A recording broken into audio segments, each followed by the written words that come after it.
తెలంగాణ నడిబొడ్డున ఒక పవిత్ర స్థలం ఉంది. అక్కడ కోరిన ప్రతి కోరిక నెరవేరక మానదు. అక్కడ ఎవరు కొలువయ్యున్నారో మీకు తెలుసా? ఆయనే వేములవాడ రాజన్న. భక్తి, విశ్వాసం మరియు అద్భుతాలతో నిండిన తెలంగాణ గడ్డపై ఈ పవిత్ర పుణ్యక్షేత్రం వెలసి ఉంది. అదే వేములవాడ. ఇక్కడ ఉన్నది కేవలం విగ్రహం కాదు, ఆయనే స్వయంగా శ్రీ రాజరాజేశ్వర స్వామి. భక్తులందరూ ప్రేమగా రాజన్న అని పిలుచుకుంటారు. శతాబ్దాల చరిత్ర కలిగిన ఈ ఆలయం చాళుక్యుల కాలంలో ప్రసిద్ధి చెందింది. యుద్ధ సమయాల్లో కూడా రాజులు, యోధులు ఇక్కడికి వచ్చి యుద్ధభూమిలోకి అడుగుపెట్టే ముందు ప్రార్థనలు చేసి ఆశీస్సులు పొందేవారు.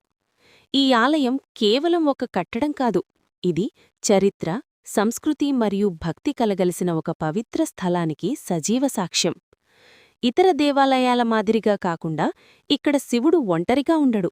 రాజేశ్వరి అమ్మవారు, కోదండరాముడు మరియు అనేక ఇతర దేవతలు కూడా ఈ పవిత్ర ప్రాంగణంలో కొలువైయున్నారు. ఈ దైవిక శక్తి ఐక్యత శివ మరియు విష్ణువుల విడదీయరాని సంబంధాన్ని సూచిస్తుంది. కాని వేములవాడను నిజంగా ప్రత్యేకంగా నిలబెట్టేది ఒక నమ్మకం. అది ప్రతి భక్తుడి హృదయాన్ని స్పృశిస్తుంది. భక్తులు తమ కోరిక నెరవేరాలని ప్రార్థించినప్పుడు వారు రాజన్నకు ఒక ఎద్దును, అంటే నందిని, మొక్కుగా సమర్పిస్తారు. ఈ ఆచారాన్ని ప్రేమగా కోడెమొక్కు అని పిలుస్తారు. ఆలయం సమీపంలో ధర్మగుండం అనే పవిత్ర పుష్కరిణి ఉంది. ఇక్కడ స్నానం చేయటం కేవలం శరీరాన్ని శుభ్రపరచటమే కాకుండా ఆత్మను శుద్ధి చేస్తుందని భక్తులు నమ్ముతారు. రాజన్లా కేవలం భయపడాల్సిన దేవుడు కాదు.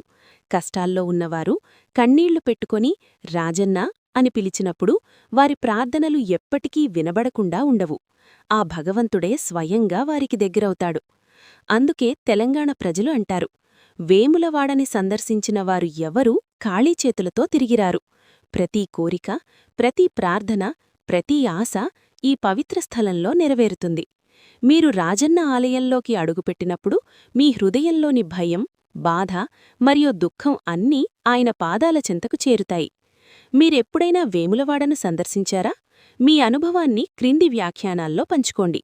ఈ కథ మీకు నచ్చినట్లయితే ఈ వీడియోను లైక్ చేయండి మరియు ఇలాంటి మరిన్ని దివ్యమైన కథల కోసం ఈ ఛానల్కు సబ్స్క్రైబ్ చేసుకోండి. ఓం నమఃశివాయ. జై రాజన్న.